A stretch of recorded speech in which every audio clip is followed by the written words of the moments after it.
What's up? It's your boy Shabin. See, follow me like on my YouTube channel for more stories. Okay, story come. Okay, nataka niwapigie story fulani. Mimi unajua sometimes kama hoka mimi huendaga tu job zile maida zake sana kama ni evening hours.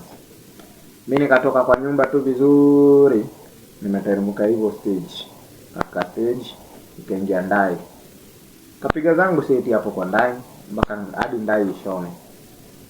Mamori wote wakaingia, wazazi wakaingia, every different walks of age. Gari ikashona. Sasa unajua hii gari kaanza safari.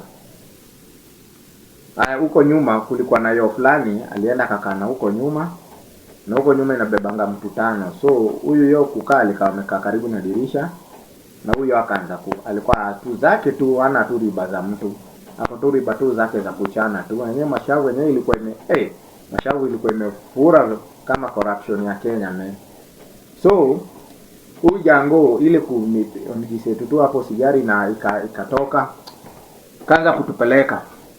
Udem alikuwa amekaa karibu na yeye. Sawa. Kwa hiyo harakati huyu jamaa kaanza kusikia harufu fulani kama tumefika saidi za phase 2 na huko mbele. Kwa wale watu wanaishi Dandora. Kafika huko phase 2 na huko mbele. Okay, kufika phase 2 na huko mbele, huyu jango alikuwa hapana, hii harufu si ya kawaida. Kuna mtu huko na vile anaharibu kuna msee ana nyamba hapo. Na huo jango mavitu zake zinamshonuo denge. So alikuwa anatani ile kichwa yake hivi. Yenyewe anasikia yenyewe hii harufu imeconcentrate tu hiyo environment yenye amekaa hapa yeye na huyo dem hivi. Wenye wameshikana hapo hivyo. So ule jango akaanza kuchachishia ule dem. Ati wewe rada, sitakula jaba yangu na amani. Kazi yako ni kunini tu hewa hapo, kuharibu hewa. Sasa ule dem alikuwa like, ni nini? Wewe acha kuniharibia hapa hewa. Ule dem akamwambia, wewe usiniletee zako. Jango akaendelea tu kuchana jaba yake. Akaniambia mimi na usiniambie, sawa? Okay. Sasa ule mjango ile kuchana tu jaba yake. Tena kufika hivyo kama tunaenda pale wa Muares, tunafika za wa Muares pale hivyo. Phase 1. Tena harufu. Sasa huyu jango zake tu zinamshow huyu dem ndana. So unasikia ati kama nina zako unashutaje huko wewe unataka jaba yangu inaweza katishwa tu na harufu yako tumia akili. So ule dem akamjibu, nitumie akili mamako. Wewe unacheki ule jango ati nini unanishoaje riba za mkoro wa 100 uchoree, sawa? Akasukuma huo dem akamtusi. Ile kumtusi ni kuambia huo jango aliekelea huo dem kofi pia. So unajua ile nini cohesion walikuwa wamesha create between themselves. Unajua walikuwa wamesha drag the attention of the remaining passengers kwa gari. So unajua ule dem kumbe ujango kumpiga kofi alikuwa kumbe ameswitch on station ya matusi. Huo mjango alitusiwa ile. Sasa ule mjango kumtusi ni kwamba venye alimwekelea hivyo. So kuna jamaa tu fulani tu, kuna wale wasee tu wenyewe unaona tu like wanabebwa tu na hii gender nyingine ya mademu wa women nini sijui wote hawezi piga mwanamke. Lakini ingekuwa ni chali kila mtu angekuwa tu amekaa backside. Lakini pia ingekuwa ni dem to dem kila mtu angejililia but imekuwa to that way mpaka unapata majamaa wasi wakajamu. Unapigia nini huo dem? Uko na right gani ya kupiga huo dem? Unampiga ni wewe ni babake. Sasa huyu alosikia sasa ujango akadaiaje. Sasa huyu nini kazi yake tu ni kushuta tu hapa na hataki kukubali mali yake. Mimi naye utaniharibia hewa. So ikawa jango fulani walikuwa wamekana huko mbele, wale watu kusimama. Unajua watu wanaangalia ni nini na happen huko back seat. Ile kusimama, jango fulani kuona dem mwenye anatusiana. Huyu dem ako na hasira hadi mpaka alikuwa ameanza kutoa machozi akilia. Kumbe jango fulani mwenye alikuwa amekaa mbele, ule Morio sijui kama alikuwa nini, huyo dem alikuwa crush wake. Manake alisema kama kuona za hivyo akaita huyo dem na jina yake. Huyo jango alikuwa huyo msee alikuwa amejangori, akaenda za huko nyuma unampigia nini huyo dem Ani nini wewe utaniambia sasa ni ile watu wanapiga huyo jamaa. Nikwambie huyo jango alimwekelea maviding. Alimwekelea maviding wewe. Ile kumpiga maviding ndio inasemwambia kitu ya kuhusu usiaingililia yao. Hata kama ni kudiscipline msee, hebu angalia vile unamdiscipline. So unacheki mjango alipiga huyo boy ngumi na akapata ngumi moja yenye amempiga nayo. Na alikuwa msee ameshona tu fiti tu. Ngumi alimpiga nayo, alimpiga ngumi yako. Sasa ile kumpiga ngumi yako ikawa yule mjamaa amekaa ile kukaa hivi wewe wacha maanze kumbe alimpiga hapa kwa esophagus. Venye watu wa scientist wa huyu tamka hivyo tu. Wao ndio alituambia inaitwa esophagus. Mimi sijui, sikuwa najua jina yake, lakini tu through education system ikabidi niweze kujua. Kumpiga hapo kumbe kuna vile like alitampa na nini ya huyu msee. Unapata sasa hiyo gari imefika raunda Kariobangi. So ile kutampa na hii nini yake, hii our bag tunaitanga Adam's apple.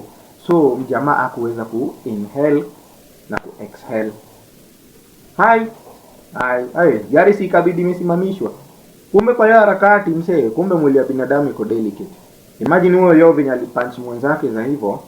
Kumbe jango alikata tu roho tu hapo tu. Watu walikuwa medhani ni kufaint.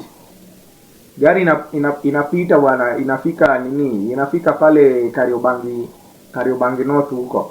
Pale karibu ni kama unaenda Kia Michael. Si gari ilibidi imesimama.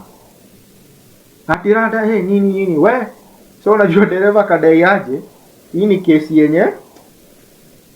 yenye hatuwezi achilia tu hii. Atuachilie hivi na hata yeye pia atakuwa na shida. So ilibidi hadi safari katizwe. So like abiria wote wenye walikuwa kwa hiyo gari, they were forced not to alight the vehicle. So wale walikuwa wamealight hapo nyuma kama ngori ilikuwa haijafikia hapo, hao ndo walikuwa na bahati. So si wenye tulikuwa tumebaki hapo. Unajua dere na huyo mjamaa pia akaambiwa hakuna mali wewe umeua mtu, umeua msee. Hadi ule dem alikuja akapanic. Kwa hapo anajua hiyo kitu inaweza kuwa serious hivyo.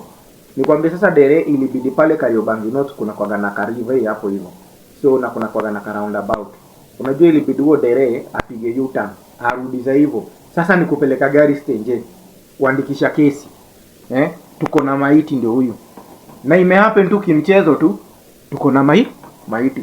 Sasa unadhani ilikuwa kesi ngori aje? So imagine kimchezo, imagine tulikaa pale almost 2 hours. Manake unajua stage pale kuna watu unapata walikuwa wametangulia wanashughulikiwa. Sasa sisi wote, gari yote. So unajua sisi lazima tukue hapo wenye tulikuwa ndani ya gari kama witness tuelezee ni nini ilifanyika. Imagine huo Morio. Hivyo tu ndalibambwa. Na hivyo tu ule ndiye alienda kaburini. Na hivyo tu huyo ndalibakia tu hivyo. Sasa Benja anabakia ataenda kusukua na wadi wengine. Wewe naye tu kierere yako na hasira yako, wewe ushaenda like umepunch mtoto wa mtu. Ona sahi huo boy aliingia kwa fridge. Huo boy kuingia kwa fridge, huo boy sahi ni chakula cha mchwa. Na ule jango mwingine kuingililia ugali yenye si yake hata hajakaribishwa. Ona sahi yeye aliendaga tu hivyo kamiti.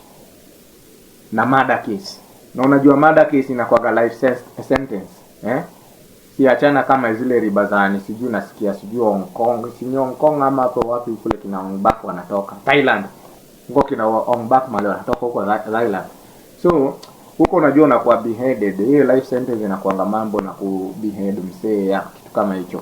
Lakini hapa Kenya life sentence manze si kama vile Jamaica Vybz Kartel aliua msee akakaa 35 years, lakini Juado akatolewa after 35 years. So like kukuja huku so ukikuja na huku Kenya unajua life sentence hiyo unajailiwa for life. Yaani wewe utakuwa tu unaona tu ndege tu zikipita tu juu, hautakutana na wanadamu hata siku moja. Na hapo ndo story yangu inaishia. Be careful, usiingililie kwa mambo si yako. Story come. Follow me on my YouTube channel. Click the ring bell button to get notification for more stories. Subscribe to my YouTube channel. Comment, like and share. Thank you guys.